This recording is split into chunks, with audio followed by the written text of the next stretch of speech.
It all started on a quiet Friday evening in a small-town diner. The kind of place where the hum of conversation and the clinking of silverware created a sense of comfort. Families filled the booths, couples shared milkshakes, and the neon sign outside buzzed faintly against the night sky.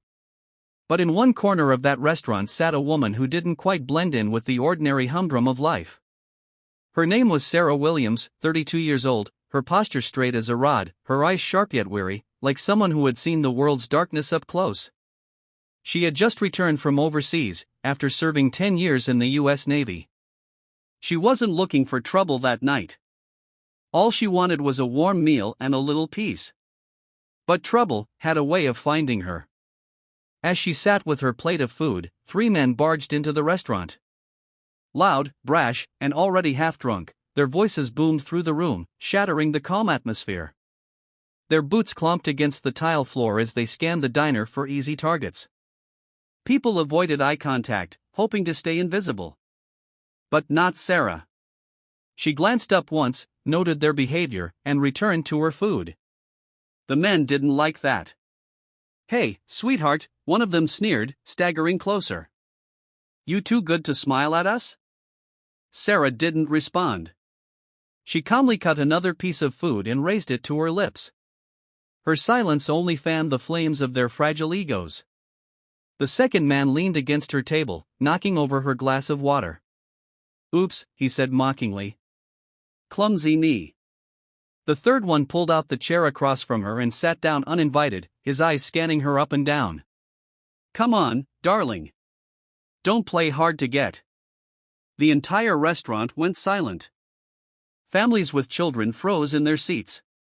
No one dared intervene. The waitress hid behind the counter, terrified. But Sarah? She slowly set down her fork, dabbed the corner of her mouth with a napkin, and finally looked up. Her voice was calm. Controlled. Almost too calm. "You have exactly 3 seconds," she said evenly, "to walk away." The men burst out laughing. "Or what? You gonna cry?" the first one mocked. What they didn't know was that Sarah wasn't just a woman having dinner.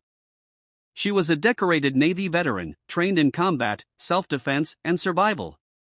She had stared into the eyes of enemies far more dangerous than these drunken bullies. And she wasn't about to let them intimidate her or anyone else in that diner. The first man grabbed her wrist. That was mistake number 1. In less than a second, Sarah twisted his arm, flipping him face-first onto the floor with a loud crack. The diner gasped. The second man lunged at her, but Sarah pivoted, driving her elbow into his ribs before sweeping his legs out from under him. He crashed into the counter, groaning in pain. The third one stood frozen, realizing too late what they were dealing with. He charged anyway. Sarah sidestepped, grabbed his shirt, and slammed him into the table, pinning him down with precise military technique. It had taken no more than 15 seconds. The same 15 seconds that changed everything. The restaurant erupted in applause.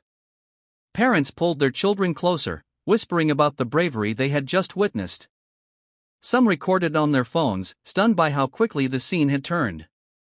The waitress, tears in her eyes, finally found her voice. "Ma'am, thank you."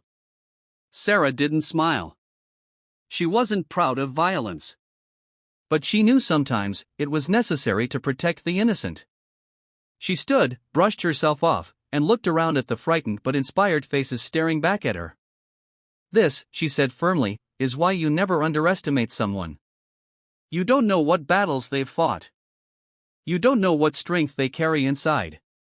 The 3 men stumbled out of the diner, humiliated and bruised, not just on the outside, but in their pride. That night, Sarah paid her bill quietly and walked out into the cool night air. The families inside whispered her name like a legend. But to Sarah, she wasn't a hero. She was simply someone who refused to let cruelty win. Challenges Sarah faced. Her own trauma, years in the Navy, had left her scarred. Every confrontation triggered old memories of war zones and nights spent in fear. Public perception, people judged her by her appearance, just a woman dining alone, not realizing the strength she carried. Moral weight, violence was never her first choice, but protecting others sometimes meant carrying that burden. resolution, and inspiring message. The diner incident reminded everyone watching that heroes don't always wear capes or uniforms. Sometimes they sit quietly in the corner, blending into everyday life, until courage is required. And for Sarah, the lesson was clear: strength isn't about proving yourself. It's about protecting others, standing tall in the face of cruelty, and reminding the world to be kind always. Sparkle's call to action for your channel: natural ending. Friends, what would you have done if you were sitting in that diner? Would you have stepped in, or stayed quiet? Share your thoughts in the comments, I'd love to hear your perspective.